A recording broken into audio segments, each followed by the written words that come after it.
Mis hermanos, mis amigos, comparto con ustedes un poco de la palabra de Dios. Algo que nos inspire, que nos ayude.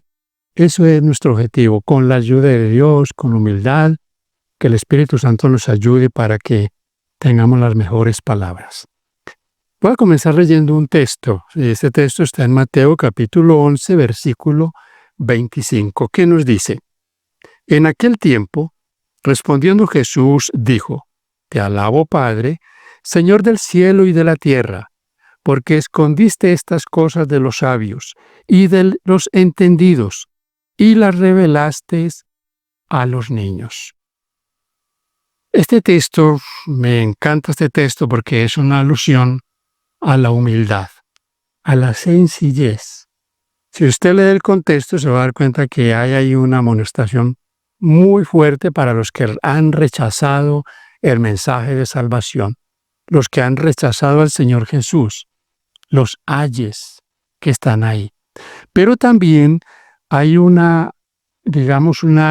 agradecimiento al Padre por aquellos que han aceptado ese mensaje, lo aceptan a Él como Salvador, aceptan la palabra de Dios con humildad. Eso es lo que dice el texto en su contexto. Porque dice: has escondido esto de los sabios, los que se creen que saben todo, los que creen que tienen la última interpretación, los que, mis hermanos, les cierran el corazón a abrir el espacio para que Dios les pueda revelar verdades. Y esas verdades Él se las revela, cuando dice a los niños, se las revela a los menos capacitados, a los que no se tienen como eruditos, teólogos, qué sé yo, toda esta gama de títulos que en sí no es mala, pero que es mala cuando se usa solo para tergiversar la palabra de Dios, o cuando se usa con prepotencia, con esa suficiencia propia que no es de un cristiano, que es carnal, por supuesto. Entonces voy ahora a compartirles dos textos que tenemos algunas interpretaciones para estos textos que de alguna manera pues no son las correctas, pero tampoco podríamos decir que no se pueden aplicar de esa manera. Por ejemplo, clama a mí y yo te responderé, y te enseñaré cosas grandes y ocultas que tú no conoces. Cosas grandes y ocultas que tú no conoces. ¿Dónde están esas cosas? ¿Qué cosas son esas, mis hermanos? Esas cosas están registradas en este libro, en las bondades del Evangelio, en la hermosura de la palabra de Dios. Cómo Dios te revela cuando tú vas a este libro con humildad, con oración, con el deseo de aprender, de aplicar a tu vida. Vienen revelaciones de textos que quizás no los comprendías, de conceptos que tal vez tenías y que te preocupaban, pero se te abre ese espacio porque el Señor te revela, te enseña cosas grandes y ocultas que tú no conoces. Eso es una bendición, pero recuerden, la regla número 1 es ir allí con humildad, sin suficiencia propia, sin creerse más que los demás. Humildad, porque de lo contrario, el que llega no es el Espíritu Santo, llega es el enemigo, para perturbar tu mente, para hacerte ver las cosas totalmente al contrario. Pero cuando el Espíritu Santo es el que nos guía, vemos las cosas como Él las ha revelado.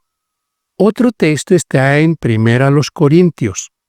Vamos a mirar aquí en 1 Corintios, en el capítulo 2, el versículo 9. Es muy similar a este de Jeremías 33, pero ese tiene otro mensaje. Dice el versículo 9: Antes bien, como está escrito, cosas que ojo no vio, ni oído oyó, ni han subido en corazón de hombre, son las que Dios ha preparado para los que le aman.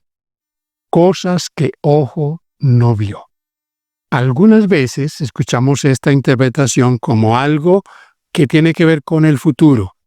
El día cuando ya dejemos este mundo y estemos en la presencia de Dios y entonces haya cosas que no nos alcanzamos ni a imaginar su magnitud.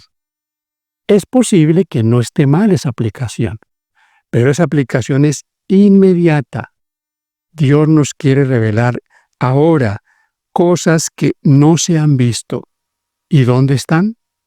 Están aquí, mis hermanos, escondidas, como dijo el Señor, como quien esconde un tesoro, que hay que buscarlas, que hay que cavar para poderlas extraer.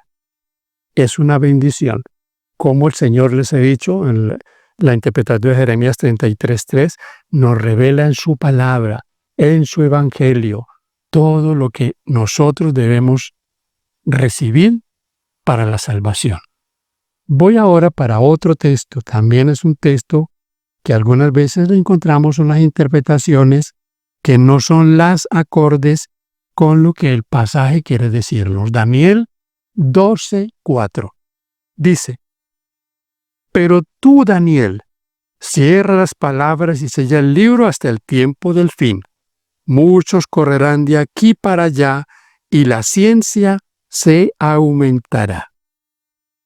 Regularmente, y lo hemos hecho también nosotros algunas veces, interpretamos este pasaje mostrando la tecnología, mostrando los avances científicos, los vuelos espaciales, los vuelos intercontinentales que se hacen en el menor tiempo. Estamos en la historia de la humanidad cuando todo es rápido. Las comunicaciones. Ese texto se aplica regularmente para eso. Pero mi hermano, en esencia esa no es la interpretación. Es posible que no esté del todo mal, pero lo que el texto nos está hablando es de la ciencia bíblica, el estudio de las profecías. Recuerde que el texto nos dice: sella el libro hasta el tiempo del fin. Este libro de Daniel solo pudo interpretarse correctamente a partir del año 1798. Cuando se abrió ese espacio, comenzaron a interpretarse las profecías de tiempo más largas, como la profecía de las 2300 tardes y mañanas. 2300 años. Y es extraordinario cómo varios predicadores en diferentes lugares, en Inglaterra, en los Estados Unidos, ahí tenemos incluido a William Miller. Ahí comienza a nacer la Iglesia Adventista del Séptimo Día. La iglesia que ha establecido el Señor para dar un mensaje certero en la parte final de la historia. Un mensaje donde la ley de Dios forma parte de ese menú tan especial que el Señor tiene. La ley de Dios, una explicación correcta del estado de los muertos, el santuario, lo que tiene que ver con la reforma, la salud, todo, mis hermanos, en un compendio para los que nacen de nuevo. Es necesario nacer de nuevo. Ahora, en el estudio de la Biblia, en el estudio de las profecías, podemos darnos cuenta que de hace unos años para acá, casi que pensemos en el siglo pasado, porque en el siglo XIX salían diferentes credos, pero para esta época, ya en pleno siglo XXI, la tierra está inundada de credos. Se ha aumentado exponencialmente.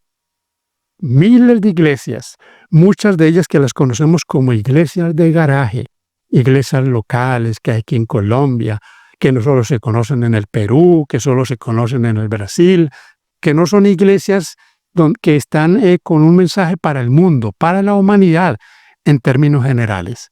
La Iglesia Adventista del Séptimo Día es una iglesia universal. Es una iglesia que está en la tierra, en todos los lugares donde ha sido posible plantar la bandera del mensaje del Señor, del mensaje de los tres ángeles. Mis hermanos, mucho de esto es plan de Satanás. Satanás ha levantado a todos esos grupos con un solo propósito. Este es un sistema que ataca la verdad, predica el error y ataca la verdad. Todos están ahí rodeando el catolicismo, porque vienen de esa misma estirpe del catolicismo. Han aceptado los dos errores capitales del catolicismo: la falsa inmortalidad del alma o el estado de los muertos y la inmortalidad del alma, y el domingo como día de adorar, día de reposo. Y de ahí se derivan un montón de falsas doctrinas, falso rapto secreto, el salvo siempre salvo, el que la ley de Dios ya está abolida, que tenemos una ley mejor, como si el Eterno se hubiera equivocado al escribir con su propio dedo en 2 tablas sus 10 preceptos. Todos estos grupos los ha levantado el enemigo para sembrar una total Babilonia. Confusión, solo confusión. Como dice Apocalipsis 17, se han convertido en hijas de la ramera. Da tristeza decirlo, pero puede ser que alguien reaccione. Reacciona, mi hermano. Reacciona. No, yo lo he dicho y lo diré siempre, la mayoría no tiene la razón. Que todos se han unido para atacar la ley de Dios, se han unido para atacar verdades tan esenciales para la salvación como el santuario celestial. Es que el santuario del desierto era una copia del santuario que hay en el cielo, donde Cristo hoy intercede por ti y por mí. Recuerda lo que dice Primera de Juan. Hijitos míos, estas cosas os escribo para que no pequéis. Pero si alguno hubiere pecado, abogado tenemos para con el Padre, a Jesucristo el justo. Él es nuestro abogado. ¿Y dónde intercede? Allá en el lugar santísimo, en el santuario celestial. Esas verdades, Satanás las quiere derribar. Pero como dice en Mateo, las puertas del Hades, las puertas del infierno, no podrán contra la iglesia. La iglesia es columna y baluarte de la verdad. Y aquí estamos para predicar esa verdad. Para predicarla sin ambigüedades, para predicarla sin ataques personales, sin burlas, sino mostrando en la palabra de Dios esas gemas preciosas que nos conducen al Señor y nos darán un día vida eterna. El Señor Jesucristo extiende su brazo para nosotros. Vamos a Él. Él es la salvación. Él es el camino. Él es la verdad y la vida. Pero quien va a Jesucristo, entonces viene su palabra y pone en práctica sus enseñanzas. Que Dios te bendiga. Que Dios nos ayude a permanecer siempre firmes. Que nada ni nadie nos mueva de estas verdades eternas. Paz de Cristo para usted.